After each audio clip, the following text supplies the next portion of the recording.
That soon. Okay. Well, here we are. We're live. 405 podcast number 2. John are. Porter, John Drake, the black man Porter. He's here.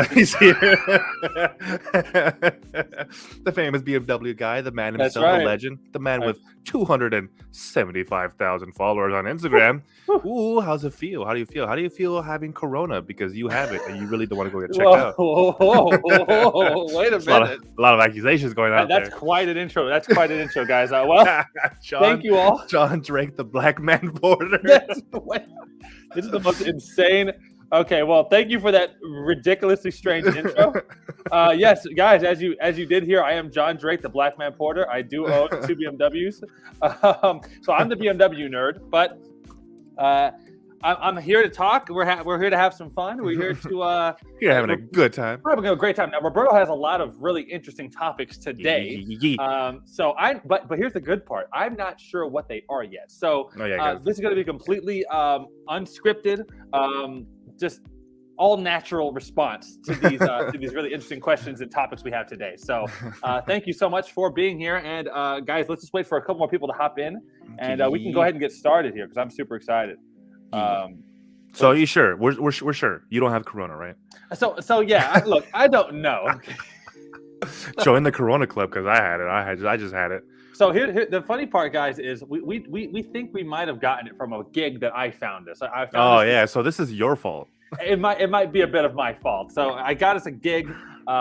We ended up getting paid pretty well from the gig, but at this place, which there were only maybe less than 20 people, someone in there must have had it because you got it immediately afterwards. And immediately after that, I started feeling some strange symptoms as well. It was really just a runny nose.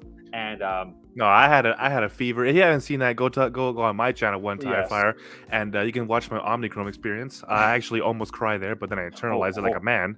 So yeah, watch my Omnichrome Experience. It'll be on my channel. Here, let me show you the banner. Let's subscribe to One Tire Fire at the bottom. That'd be pretty great. Don't forget to like, comment, subscribe, and go and check out keep on with the variants over there on his channel. We're pretty cool. There you go. But yeah, it was my experience. Like I said, quick summarization. I had a fever the first day and the second day after, and after that, it wasn't that bad. Like I had pretty much gotten maybe 80% better. But I still definitely felt bad. Like I was like, ooh, I'm not having a good time. I am straight up not having a good time. So I still felt pretty bad. And that's where I filmed my last video, my Omnichrome Experience. That was when I still had it. And I was still a week in. I was like, dude, this sucks. Because I was bored. I was at home. And I was in my bed. Like I couldn't edit. I couldn't be on my computer. And my computer's my life. That's my boy. Right. But it was I couldn't do nothing because my parents are here, so it was it kind of sucks. But otherwise, Corona, I've gotten definitely better. I'm negative now, so that's good. I'm pretty good. Feel good. I honestly think that this version of like I said, this version of the coronavirus is not as bad as what people think it is. It's not. So bad. What I've heard is people don't even. When I talked to a nurse, an actual nurse, they said that we don't know when you get COVID. We don't know what a strain of COVID you have. We don't know you see, that's pretty cool. So that's it's you might not even have actually had Omicron. They don't know. No, that makes sense. Anyone that says they know just doesn't. Yeah, that makes sense. Because like I said, what I had, if this is coronavirus, I was like, then why did we lock down so much? This is nothing. I was up and at them 3-4 days afterward. I was much better, dude. I was like, this is dumb. Like all these politicians freaking out and locking us down. Fear mongering, just trying to keep us scared. But we're here to talk about cars. We're here to talk about cool stuff. John, he is my BMW specialist. He's definitely not sponsored by BMW. Not at all. Shout out to them. They're a dead company, anyways. Yes, but otherwise than that, our first exciting topic that I found out doing my car research is Do you remember, John, when Nissan announced that it was, I think it was the head of Nissan. He was holding seemed to be a little tiny 3-cylinder engine, and he was holding it oh, look at my little baby. And it was this engine made 400 horsepower or whatever. It was 3-cylinder, little tiny square. Remember that? It was definitely a while back. Okay, well, it was just a picture of him holding an engine. This is going to be our Le Mans engine. It's going to go into our race cars. It makes 400 horsepower. It was it's a whole big deal. Oh my god, it's so small and cute and adorable. All Japanese people. Right. But here we are. Here's my first attempt at screen sharing. Pretty cool. You can see me Let's real give quick. It a shot. There we go. Going to my first topic. Here it is. Koenigsegg. Everybody knows Koenigsegg, right? Of course. Yes. Legendary. I think they're Swedish or Finnish or one of those companies. Yeah, I think they're Swedish. Yeah, exactly. They just announced February 1st. You can see here. This is on Car and Driver. They announced a tiny electric motor that makes 335 horsepower and 443 foot-pounds of torque. Can you believe that? And it only weighs 63 pounds.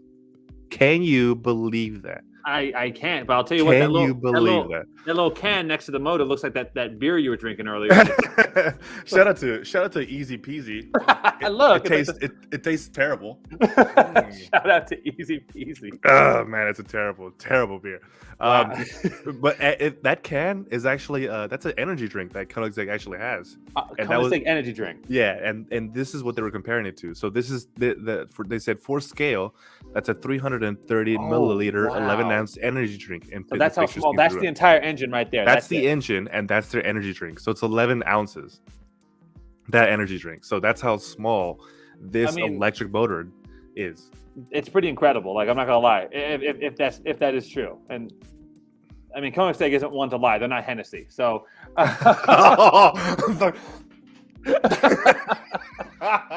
Dude, you know what? It was so sketchy with Hennessy, dude. It's not like we don't know. Like, the people who sent their cars to Hennessy were just like, "Where's my car at, dude?" Right. Yep. and you remember when they faked their top speed run? Oh, dude, that was amazing. Like, I was like, there's no way this could be happening. Yeah. Shout out to Marco Vargas, the man that legend himself. Say hi. Say hi, Marco. Hey. What is that? I don't know. He's throwing fake games. That's great. That's great. We're actually live, so if you want to be in the live, that'd be great. Yeah, we're live. Like, people are watching this live right now. Let's talk about his new van he bought. Oh, do you want to talk about your new Honda Active van? Okay, he doesn't want to. He says he's too cool for us. So tell the people. This is practically pretty sweet. Marco Vargas, head of SR Tony Store, the famous, the magnificent, the legendary OG himself. He just bought a Honda Active K van, so that's gonna be coming real soon. We're all excited about that. Most people, like, I'd never heard of the Honda Active, I know some pretty rare Hondas. I've heard of the Honda Today, the Honda City, but I'd never heard of the Active. But it's just simply a small K van, a K van, K truck, all the same thing, all under what I think it was like 500 cc's or 600 cc's, wow, something like that. Just all supposed to be what is it? Under regulations for like city driving, or so they don't get taxed on something like that, something crazy like that. Because those Japanese roads are so small, man. They're just and there's no need. Like I always say, like when I told people to when I went to Greece and Italy, like it was like the cars they had were exactly for what they needed. Right. It wasn't like any excess. Like it was like, I need this car to do this, I need this van to do this, I need this truck to do this, and so that's what it basically is. Like, they had K vans only to go like several hundred yards down the street to pick up stuff and come back. Because there's no need to have a Ford huge, Raptor, stupid trucks, a lifted Ford Raptor, like that's completely clean, not even any dirt on it. So exactly, like nothing in the bed. Exactly, like a bed cleaner than my teeth, so stuff like that. Like, just why? So that's why they had K vans and K trucks to do exactly what they needed. Right. But otherwise than that was the first topic. I think Koenigsegg as a company is pretty exciting. I really like the founder of Koenigsegg, the bald guy. I think he's real cool, real chill. He's a real car guy. Cool. Yep. Mm-hmm. He reminds me of Pagani, Horacio Pagani, but like a little more down to earth. So and the guy's a genius. So like, I'll definitely and happily support the guy. Yeah, I've seen him. Well, here's the thing. I don't know what he's gonna do with this motor. Is there a plan on what they're going to do with the motor? It doesn't really say. If I were to look back on it real quick, it weighs 63 pounds. They showed some graphs about how much torque and power it goes to.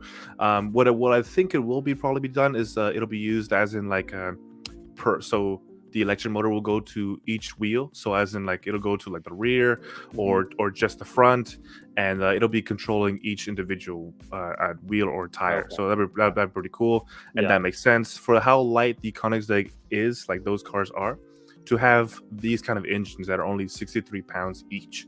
If you can imagine just having two of them in the rear, and then an actual gas engine in the front.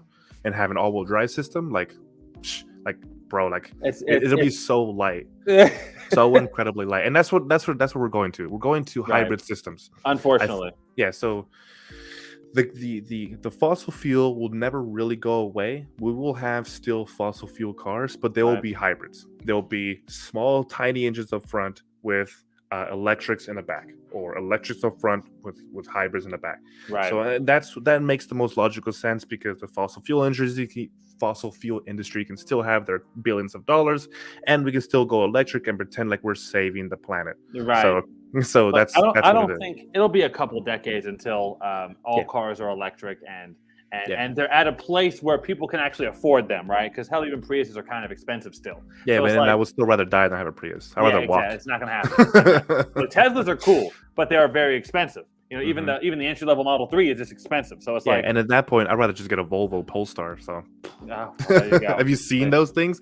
Like I said, we went to the LA Auto Show. Like, the Volvo Polestars, dude. Like, how cool they looked on the inside. I was like, and this is the same price point as Teslas. Like, what I'm gonna get? A cheap plastic American garbage, or the Swedish? Like, I'll get the Volvo. Right. With the same price point and with more power. And rarer, and you're not just like rarer. You're not like sheep, Exactly. Yeah, exactly. There's nothing wrong with Tesla. Just like everyone's got one now. Everybody's got one. It's just like it's such an LA thing, And they feel so cool when they like put a little carbon fiber duck little spoiler on the back, and they feel like they're a race car driver now. Oh my goodness, dude. Oh my goodness. But otherwise than that, that's Koenigsegg is out there. They're still doing things. They're still producing. They're still trying to be relevant. They're a pretty big hypercar company. I've seen them. I've seen the cars in person. Definitely really excited. It's very expensive. I will never afford one. I probably would never really buy one. I'm more of a Lamborghini guy, man, to say myself. But you and me, But I definitely like them. I think even the entry level. I don't think there is really an entry level Koenigsegg, but what is it, the Agera, or what is it? Is the Agera the entry level? I don't know. I'm not really familiar, but I mean, dude, if that's entry level Koenigsegg is $3 million, right? Like, come on. There's the Agera and the Regera and the Jesko. Oh, the Jesko. The Jesko is the race car. It's like the really, really expensive. The one that goes like 330 miles an hour. Allegedly, so we never know that. We never rode that long. The only way you could actually get up going that fast is if you're on a NASA runway. Otherwise, what I would say. Okay, what is your take? What is your take on performance SUVs, as in like the Lamborghini Urus and the Mercedes G-Wagons? And what is your take? What do you think about performance SUVs? Do we need them? Do they make sense to you? I never understood the point of those, honestly. Look, I don't think there's anything wrong with them. I would never own one. Like, even if, look, I feel like an SUV is an SUV. It's an SUV. It's something that you want, like, for instance, a BMW X5. Fine SUV. It looks decent. It looks fine. It looks decent. But I don't need the X5M, right? Which I think those go for like over 100,000. Yeah. Why would you spend that money? For it to do exactly the same thing. The same thing, right? Like, and here's a question. Here's a quick question. How often will you be smashing the gas? And you see. That's why. That's why I always say, that's what I always say about like the whole debate of sedans, like performance sedans. Like a sedan is still to take. It's still to take multiple people. It just doesn't make sense. Like, what? No. You and I fundamentally disagree on this one. Okay, but it's because if I'm going to have a track car, I'm going to have a track car. Like, if I'm going to take my family, I'm going to take my family, and I wanted to be able to take my family comfortable first, because it is a sedan, not a race car. So if I have a race car for a race car, and my sedan for sedan, and my SUV for my SUV, to take my kid, and all this fun stuff, it's still an SUV. It's a purpose-driven machine. Yes, agreed. Now, an SUV has a very specific purpose, right? Yeah, it's to take multiple people. It has a hatch in the back. It has maybe a third row. It has a big bubbly shape, right? Yeah. Enough headroom. And it's not built at all to take corners, go left, right. Exactly. If you do one thing good, go in a straight line fast, and that's really it. Ooh, that's so cool. Fine, thanks. Yeah, right. But what I think we differ here on the sedan. Now we had this conversation, but I think it is still very strange because, like, I only say that because cars like the BMW M5 CS, right, $170,000-$180,000 car, 635 horsepower. Now, yes, it is built on a chassis that, you can get a base model 528i for like, what, 40 grand, 50 grand, right? And yes, that is a family sedan, right? But the M5 CS and even the M5 528 are completely different cars. Yeah. Different cars.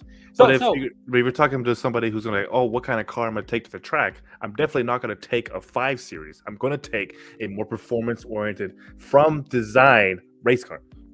Well, like what, for instance? Well, literally anything that's a 2-door. See, so anything that's a 2-door, so just like a 2-door Honda Civic. No, that makes sense. But I mean, like, as in, like, just a performance-oriented vehicle that are already designed for performance. That's why there's performance cars, there's SUVs, there's sedans. That's why there's just designed for that, not trying to combine things. The M5 CS, it was designed. Look, remember, the M5 CS has a blisteringly fast Nürburgring lap time, first and foremost, and so it is incredibly capable. It's just as capable as your fast 2-door coupe, and maybe even more so, right? Because it needs to, and yes, it's a little bit more weight on it, but they've rebuilt it from the ground up to be able to compete against 2-door coupes. Because a car is a car. A car is really just from getting from one point to another. A performance car is still a car.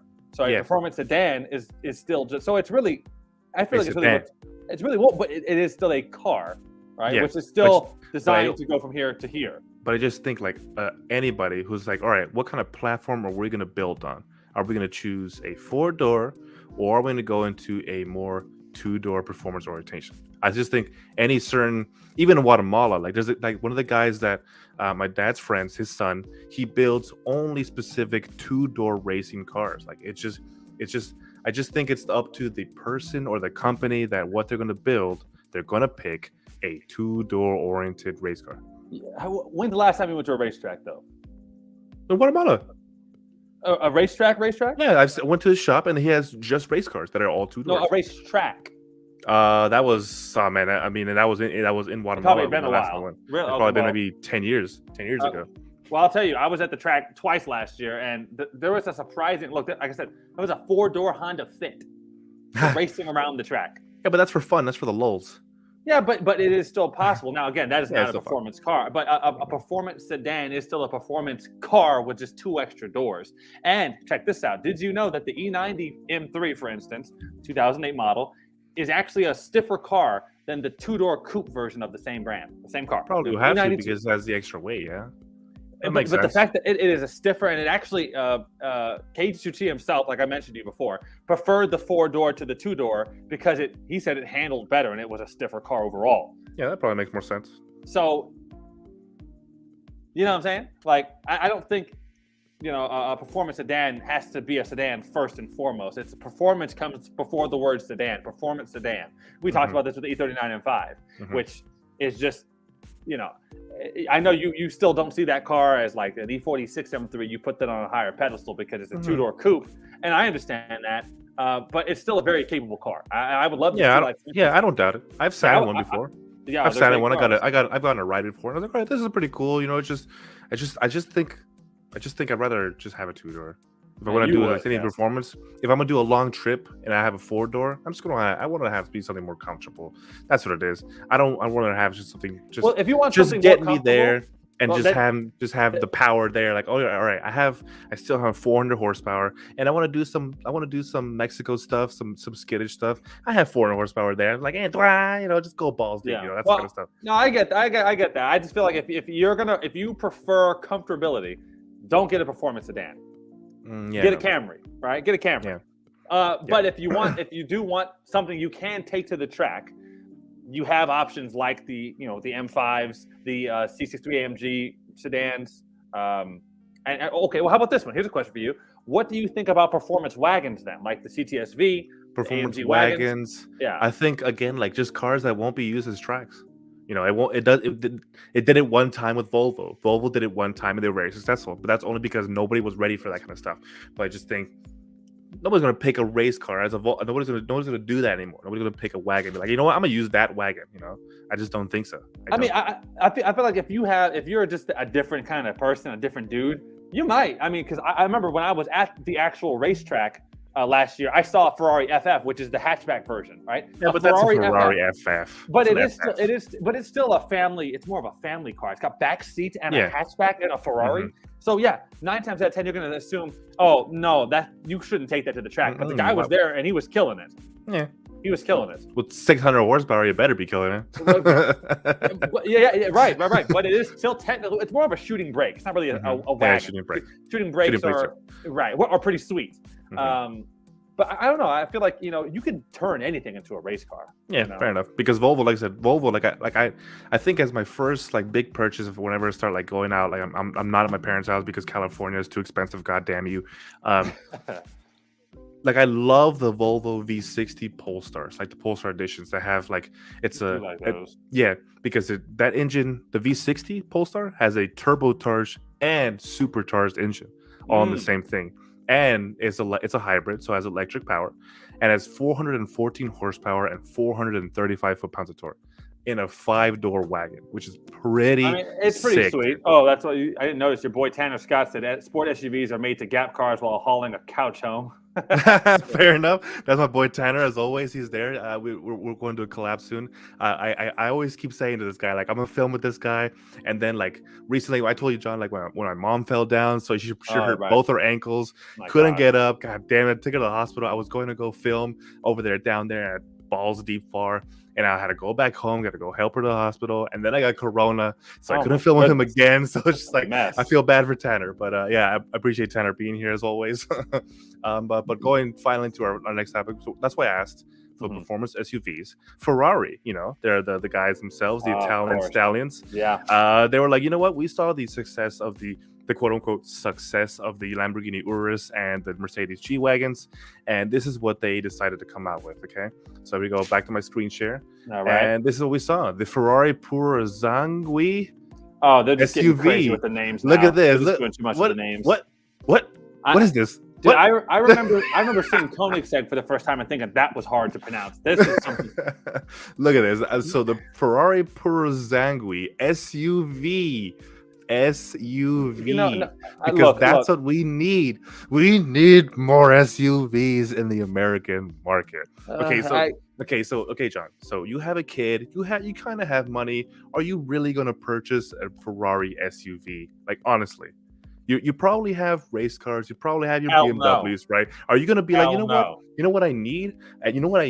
I want to be able to take my child and go 0 to 60 in 3.5 seconds and endanger my child's life. Am I going to do that? No. Why? That's what it is. They make these for very specific people. They make SUVs for the Urus or the Maserati SUV or the Ferrari SUV for very specific people. For people that already have a bunch of Ferraris, okay? They already have a bunch in their garage, and they just want another Ferrari, but they're like, you know what? The wife doesn't. Another Ferrari to not drive it because they're just going to sit in the garage. No. So here's the thing. The one now I'm actually a little hopeful that we will be seeing these. Remember when the Urus came out? We all remember the concept car of the Urus came out, and we all thought, oh, this doesn't make any freaking sense. It doesn't make sense. But now they're everywhere. I see them in Riverside, and people don't have money in Riverside, but I see them in Riverside. It's and now the Urus is the best-selling Lamborghini, I believe, right behind the Huracan, and I think it's catching up. So this could be a very good thing for Ferrari, and they obviously are just copying their competitors, Lamborghini, because of the fact that, hey, look how well the Urus is selling. Mm-hmm. But again, this is a very specific market because, like you just said, someone like me, I've got a little bit of cash. I sold my house, a little money. If I want a Ferrari, I'm not going to go out and buy the Ferrari SUV, right? Yeah, you're going to buy something else. I'm going to go buy a real Ferrari. I'm going to go buy something I can afford, like a 360 or an F430, right? Yeah, I like the F430. I like the 360. They look great car. And even if I could afford a brand new Ferrari. It's my first one ever. I'm not going to go out and buy the SUV. I'm going to go out and buy, like the F12 a Testarossa or something like that. Something cool. something cool. Something 80s, full of cocaine. Something like that. That's what I want. Exactly what I want. That's right. Oh, Muley the Sniper, what's up? Thank you so much for being here. I appreciate you for coming in.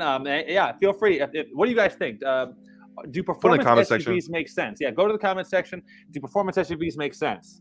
Because I really don't think so. At least this one, they said that this one at least is going to be coming out in early 2023, if you can believe it or not. Early 2023. Yeah, so they're already been out. People have taken pictures, so they're out there, and wow.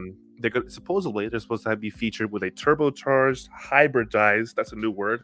Hybridized V8. Okay, we're really. and although there are rumors of an electrified V12, that seems cool. But guys, let's be real. A little bit excited. We can't keep making up words that sound scientific and cool and smart. Hybridized. Maybe that's a real word, but I don't know. It just sounds super. Now lame. It's a real word because it has to make sense. But I don't think. There's no reason. We have SUVs already that do the same thing. I feel like. What are you gonna be doing with 700 horsepower in an SUV? In an SUV, one corner. One corner top. It's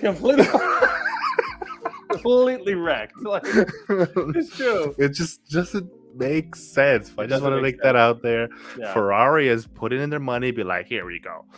SUVs, that's what we need. Right. SUVs, smash the button, smash it.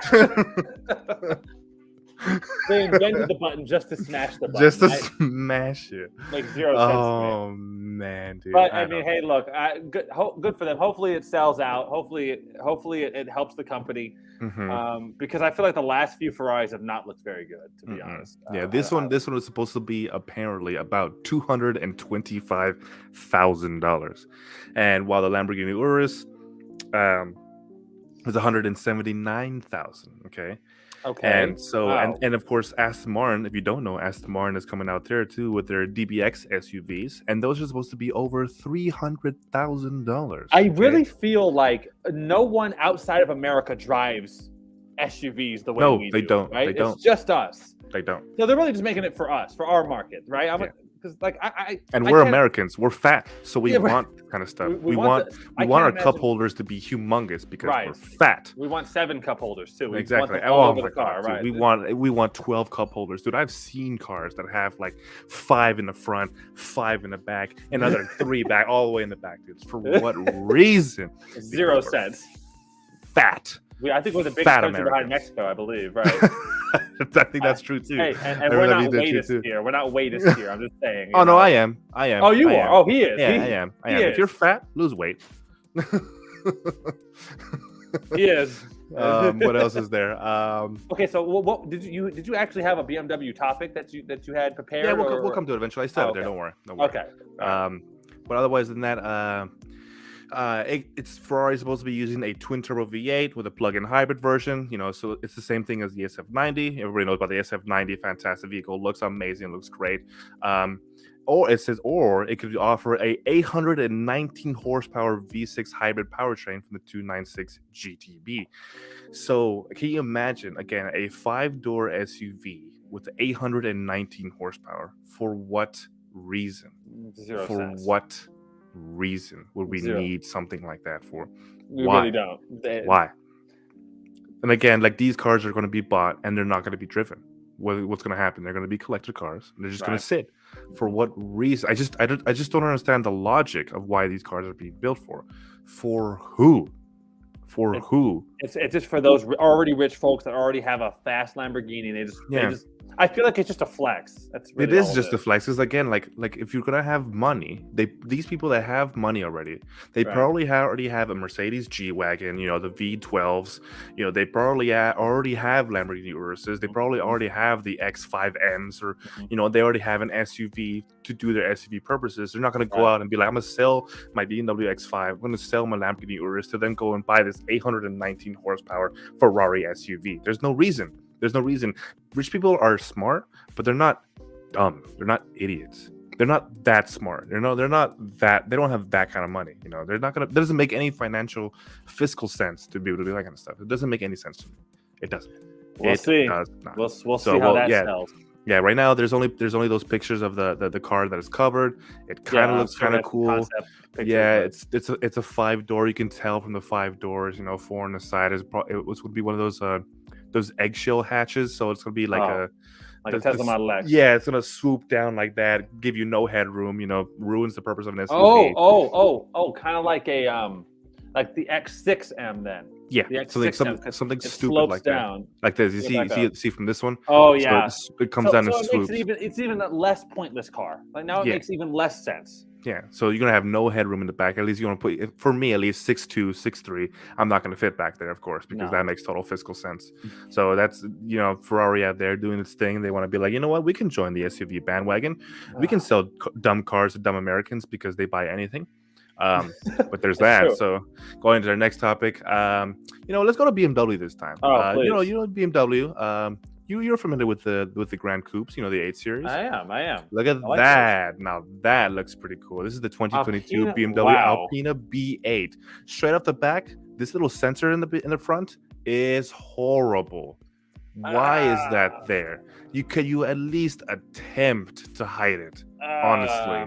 It's the same thing you're doing with a brand new G80. Exactly. Like, why are you gonna blast it out there? Here's the sensor. Look at it. What does it do? It's gonna be one of those what is it? When you're driving on a freeway and a car brakes in front of you and you don't see it in time and it automatically brakes for you, stuff like that. But I was about to say, like, that doesn't look like the ones that like the little parking sensors. Those are the little tiny holes, but that's it's so blatant. Like I saw this picture and the first thing I saw was that fat sensor. Dude, just it's the laziness. Just you have a grill there. Make it bigger? I can. Not really. No, not really. I can't. I'm clicking on the picture itself, but no, not really. Damn. Nope. But there's the 3/4 side. Fantastic quad exhaust. Look good. The back looks good. At least the back looks very good. Alpina wheels, legendary company. B8, so it's supercharged, so it's gonna be stupidly fast. Interior, phenomenal. Just Alpina, dude. Alpina makes such great stuff, dude. I love how they do their interiors. Look at that. That interior is incredible. Fantastic. Just amazing looking seats. Wow. Rear seats. Look at that. Look at the headroom and the leg room, dude. Oh, fantastic. Gran Coupes is going to be very long, so this gives them the advantage to make the actual interiors much bigger. Right. Again, I wonder how much this is going to cost. Oh, I have it there. Don't worry. Of course, Alpina showing all their stuff, starting to flexing with their badge. Fantastic. It's going to be a V8, so it will be turbocharged. Yeah, and here we are. This is the back seats where you can do all your collections and all your buttons and your vents. Just that kind of luxury stuff that Lexus should have in their IS 500. And of course, we come to the stupid little BMW iDrive system that still makes no logical sense. I'm not going to get into that now. It looks a little bit better. I like how they integrate it into the system itself. Yeah. It's nice fake wood, or probably is real wood at this point. For that much money. Exactly that kind of money. There it is. Looks very, very sleek. I just hate buttons and knobs. I hate mouse pads. The left and right side of the steering wheel is looking great as well. And there we go. This is the system that it is. Like, look, I guarantee you how far this screen is, and of course it's going to be not touchscreen because everybody wants a not touchscreen. That makes total sense. Again, front end, like it's so blatantly obvious. Like, here I am. Here it is. It just, I don't know. That really kills ruins the front end. Front, dude. Yeah. Otherwise, fantastic looking car. Like, it looks so good.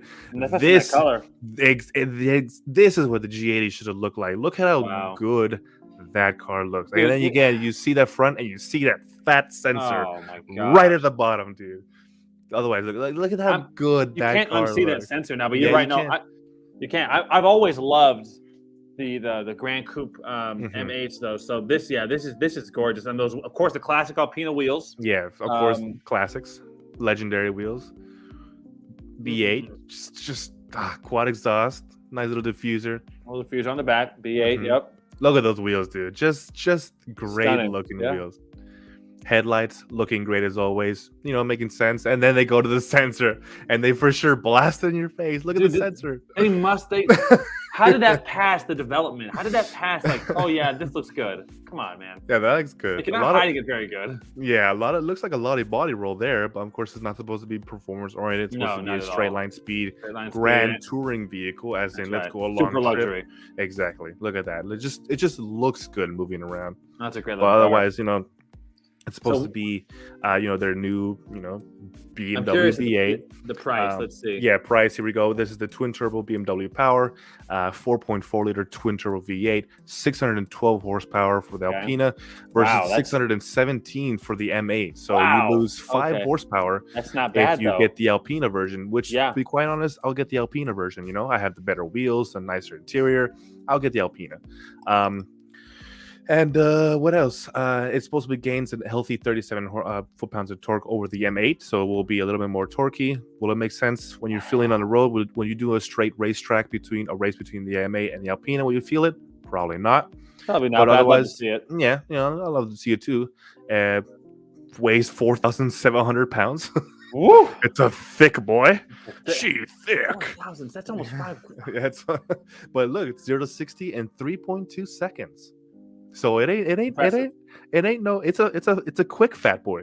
Oh, this really is. This is the exact car you were talking about earlier. This is the one you do not take to the track. This is the one where you go to the grocery store very quickly. Yeah, very nice though. Very nice. And we come to the base price. So $140,000, which if you're looking at it and you're really looking at what you're getting and what kind of car, what kind of legacy this thing has, like 140 grand isn't that bad.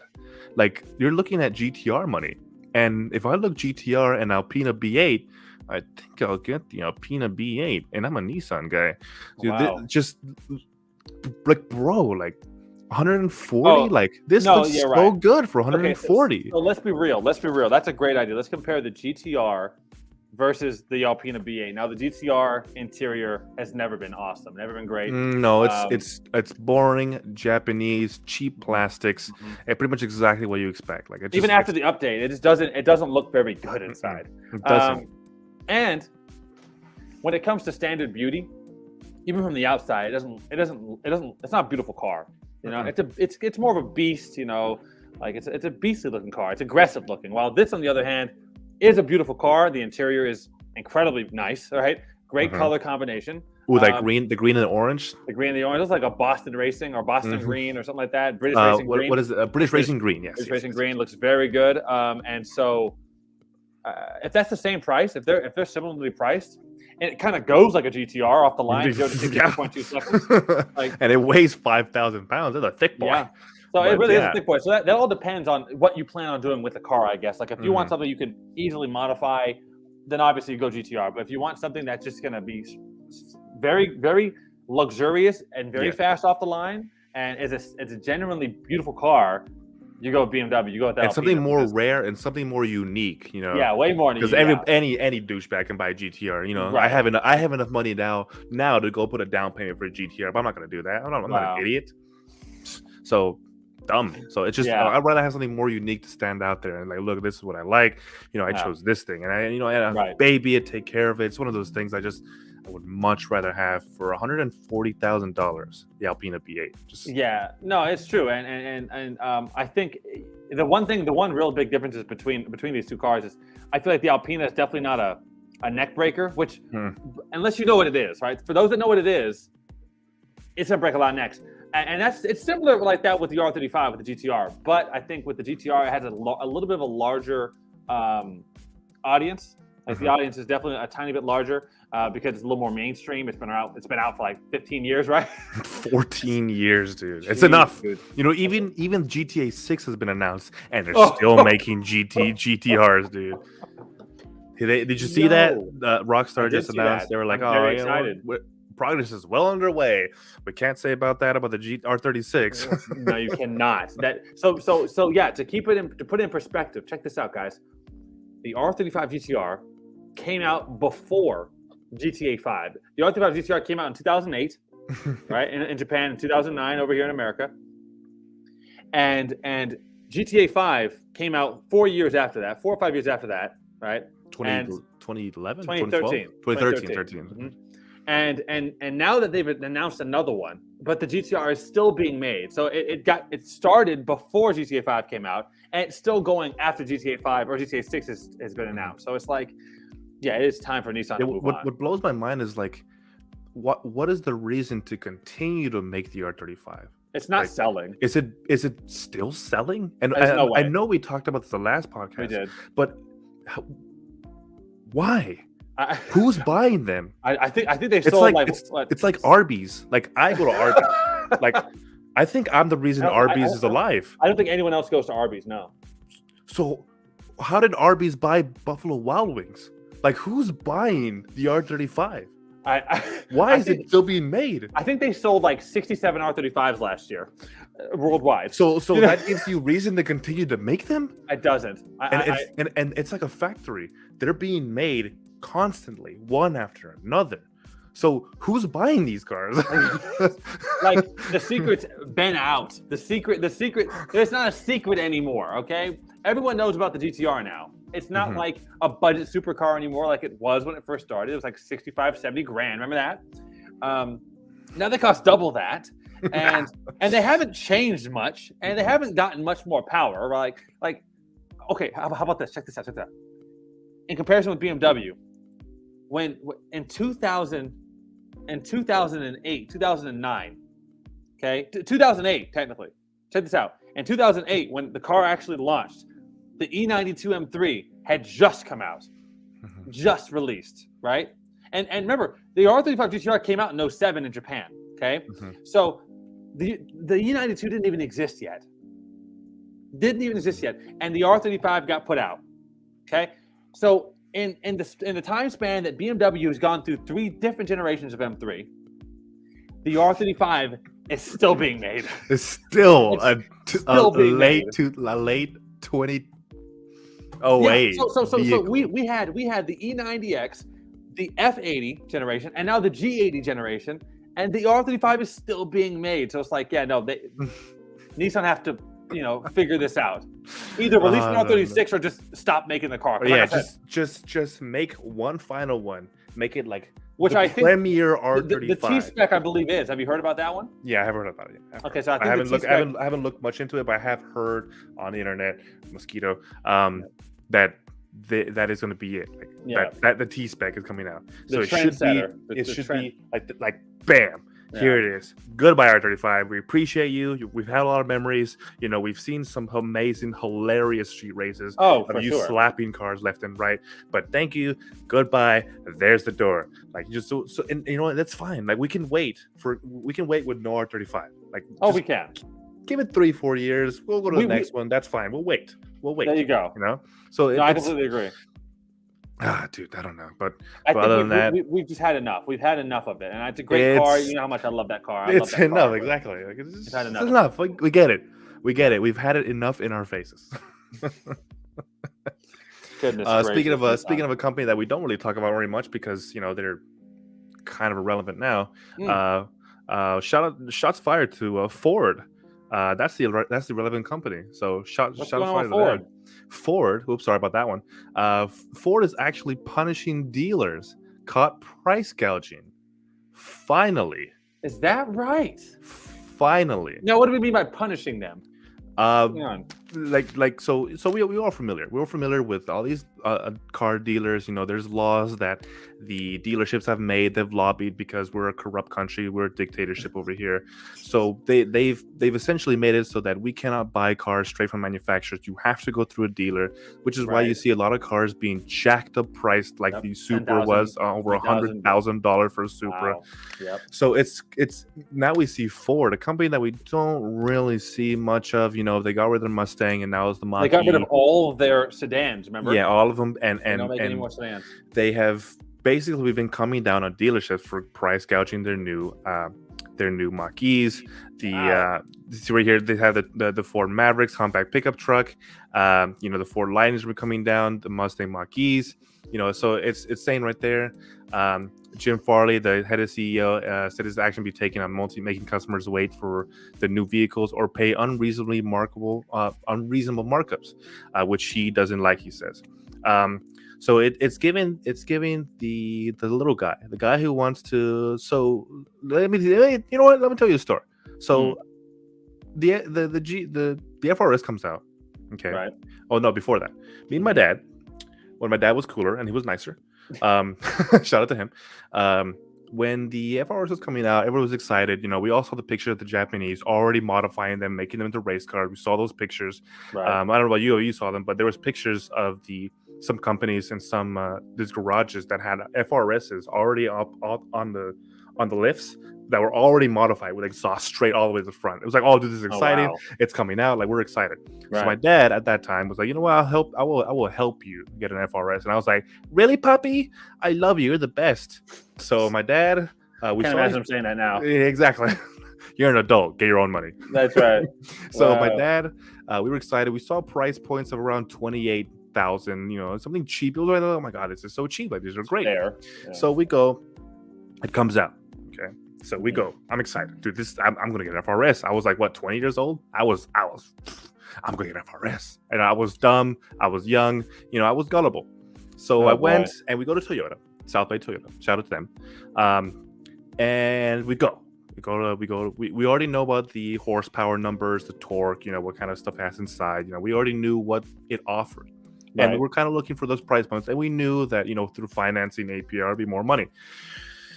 We go up to the FRS and we look at the price point, and the price point to start was $39,000. Okay, almost 40 grand. Holy shit! 40,000 for a car with like 190 horsepower. Exactly, right? for a car with 190 horsepower. Now, I have been blessed by my dad because he has taught me otherwise. He teaches me, so I'm not an idiot.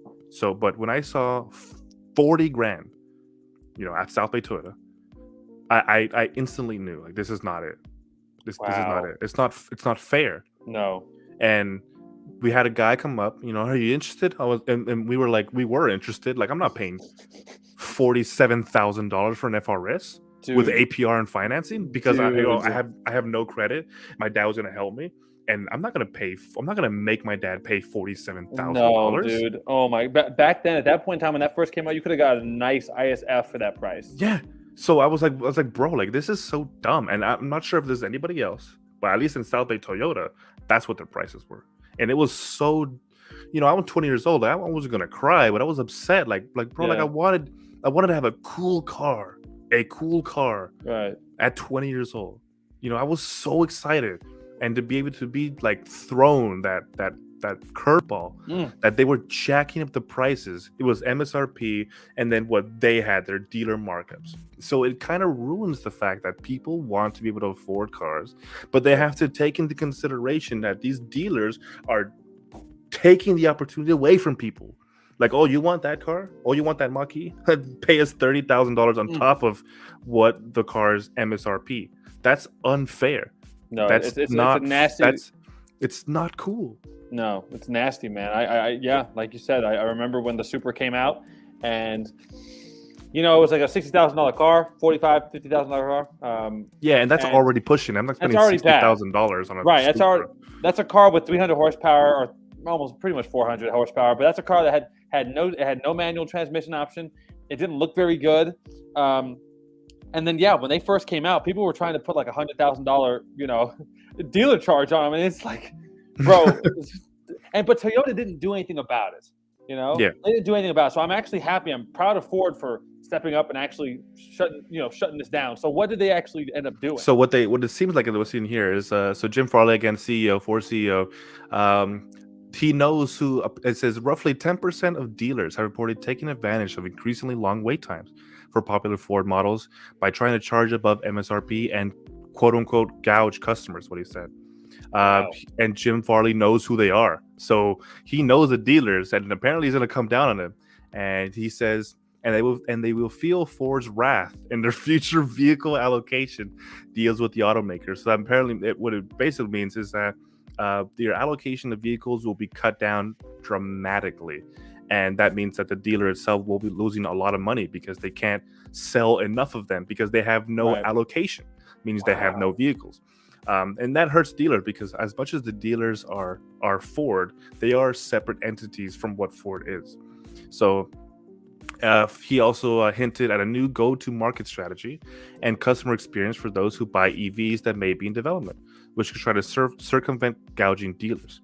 They also said that dealers have so much control over vehicle prices right now. Of course they do, because right now the silicon shortage we have now, with price gouging through GPUs to the computers, GPU prices have skyrocketed because there's no silicon out there because of the coronavirus, all that fun stuff. We all filming with that kind of stuff, but it's affected cars as well because even cars now are just computers now, so they are also in a short of silicon.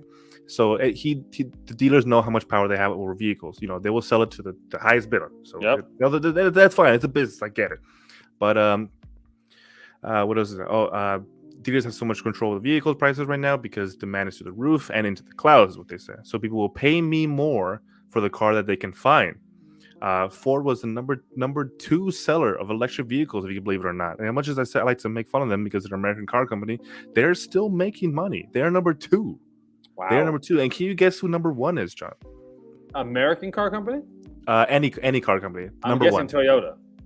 It's actually Tesla. Are you serious? Yep, the number 1 electric car company is Tesla. Oh, of course. Okay. I would assume Prius, but I guess yeah, and of course ahead of of course they're in front of General Motors because there's something else. It says GM's EV sales were hit after production of the Chevrolet Bolt, remember that thing, and the Chevy Bolt EUV. They actually paused selling those cars because apparently the battery cell would burst into flames and you would be cooked alive. Great, thanks. Great for the cannibals. Yeah, I've always wanted to just burst into flames. But cannibals. It doesn't seem like much, but that is what they're doing. They're basically cutting allocation, and that hurts dealers. They're all about the bread. So if you're cutting down allocation, the dealers can work more money, and they can't sell them as fast as they could, because the more money they're being sold, they're being sold. So at least it's a small little win for the small guy because they want to, allow people to be able to buy the car and know the price, and I'm going to pay that. Because as much as you'd like to think that you have negotiating power by paying cash, you don't. No. Cash is the worst thing you could possibly be paying for cars. For them. For you, them. It's great. But for them, they're not making any money off cash. They want to charge you on that interest. And so when you put cash down, they can't. Yeah, so it's just one of those things where, it's a small little win for little guys that Ford is be like, no. Bad. Stop. That is great. So there's that. Shout out to Ford, a small little win that they have. And we're going to our final topic. Shout out to Motor Trend, where I get all my news from. That's all I can get from. Shout out to Motor Trend. Taking all those their guys. Content. Exactly. Yeah, screw those guys. Have you seen the video of Toyota teaching Supra how to drift itself? Oh, come on. Have you seen it? Yes, it's real. It's real. So Toyota apparently teaches this Supra to drift itself in order to save lives. That makes total sense. To save lives. Checks out. What is going on? I don't know. What is the reason of this? Why? Toyota should stop doing weird things and start actually making good cars. Stop it. So apparently there's a guy still inside because you never know, so they have a guy in there. Yeah, but the car itself drifted. I can't show the video for copyright reasons. Motor Trend is ravenous when it comes to that kind of stuff, but there's a video too. Where is it? Around here somewhere around here, right there. But I can't show the video, or I'll show the video. I don't really care. Screw Motor Trend. Let's see real quick. You can't sue me that. Look at the drifting. Oh, look at it by itself. And that's it. That's all I can show you. Oh, so it was drifting itself. Yes, it was literally drifting itself. While there's of course a professional racing driver in the back, or while it's sitting. As you can see, there's his hand. Okay, well here's my question though. So what kind of software were they using to do this? Because a Tesla can actually drive itself. But they must have put some type of technology inside this thing so they can actually do that, right? So let's see. It's apparently by Toyota Research Institute alongside Stanford's Dynamic Design Lab. They were putting some sort of software in there. Let me see. Let's see. Focus the on collaboration horrible, is to harness. Yes, it's a terrible looking car. Incredible skill and lightning fast reflexes of a professional drifter, and eject them into burgeoning technology of vehicle automation. What else does it say? Okay, so doesn't really say what kind of. What doesn't say really what kind of software they use. Yeah, because I'm kind of curious. Yeah, no, it doesn't really say what kind of software, but apparently it's from Stanford. Shout out to Stanford in California. Yeah. They save lives. What does it mean to save lives? I don't know. I don't think there is a reason why it's just like this is just a flex. But like, look, this is how much money we have, because I don't think that a Supra or anything like that, would be like, oh, let me drift out of this corner, let me drift out of the way from hitting this car. Right, that's what I was about to say. Like, oh, I'm about to get into an accident. Let me drift out the way. Let me drift out the way. Exactly. That's even Tokyo Drift where they're just doing this. Yeah, exactly. I'm just gonna stop. So what is the point of that? What? So it's just all right. Cool story, Toyota. That's a thing. Yeah. I mean, again, okay. Good for them. I guess they're doing things, but they could have used that money to, make a manual version of the car. Dude. Oh man. Do what we've been asking to do. Yeah, now that we know, like Toyota, like it's already been released. Toyota's making a manual version of the Supra, which it should have been from the beginning. But there's that. But so the manual Supra will be coming out. Wow, we're all excited. That rumor I saw on Reddit was true. That guy was telling the truth. I could, if I knew how to screen share at that time, I would have shown the pictures. But I didn't know how to do that. Now I do. Right. But manual Toyota Supra is coming out. But again, Toyota with its just for what? Cool. It seems like a lot of these car companies are just kind of losing touch with their audiences, and they're just I feel like they're just trying to, what they're doing? They're just trying to clout chase. It's $1 billion brands clout chasing. Like, look what we did. Like I remember when BMW did that with, I believe it was their F90 M5 when it first came out. Mm-hmm. They said, oh look, we did the longest drift in the world. They drifted for like 8 hours straight in a circle, and it's like, why? I don't know. I think it's $1 billion clout chasing for a world record, obviously. 0 cents, because no, and it was on a wet surface. It's like there's no fun there. Oh, look at him. Hey, Julio. He's a good boy. Yeah, there you go. Shout out to my dad. Oh my gosh. So that's wild. That's what the topics for today. I'm hoping everybody had a good time. Yeah, man. Whoever was here who saw the podcast, that's fine. Totally cool. We're starting off. It's fine. I don't really care. There you go. But John, our BMW specialist, our expert, 275,000 followers. Let's go. Go follow his Instagram. It's Keep Note of Variance. It's down at the bottom. From this amazing overlay that John made with his amazing Adobe Premiere skills. He did not. To be fair, he did not make this on Photoshop. He made it on Adobe Premiere. Not. I made it on Adobe Premiere. Yeah, I edit photos on Adobe Premiere. Can you imagine how only person that that does that? It's so stupid. It's so dumb. I got to learn how to use Photoshop. I paid for it. I just don't. If you haven't seen all our Instagrams and our YouTube pages are down there. Mine is _Productions, A6M20 That's me. And Keep the Variance, that is John, our specialist black man. So if you have any questions, comments, likes, subscribe, put in the comment section, of course. Please let us know. Tell us what you want to think. Tell me I'm a racist. Tell me I'm a weightist. Or tell John that he should go somewhere else. I don't know. I couldn't think of something fast enough. My witty humor. But otherwise, thank you for watching. Thank you for appreciating. Like I said, comment, like, subscribe. Go to his channel. Go follow him. Go subscribe to his thing. And we're almost done. My dad's asking me. We're done. Look at him. He wants to watch TV. We are finishing up. Tell your dad he is more than willing to watch some TV. Thank you guys all so much for being here. Yes. Always been a pleasure. And look, we're going to try to get on schedule with these. I know it's been 3 weeks since our last one. We were busy, Corona, that we had to film that event. So we'll try to make these every Saturday. Excuses. Not today. This is excuses. Excuses, yes. That's okay. But because reasons. Because excuses, exactly.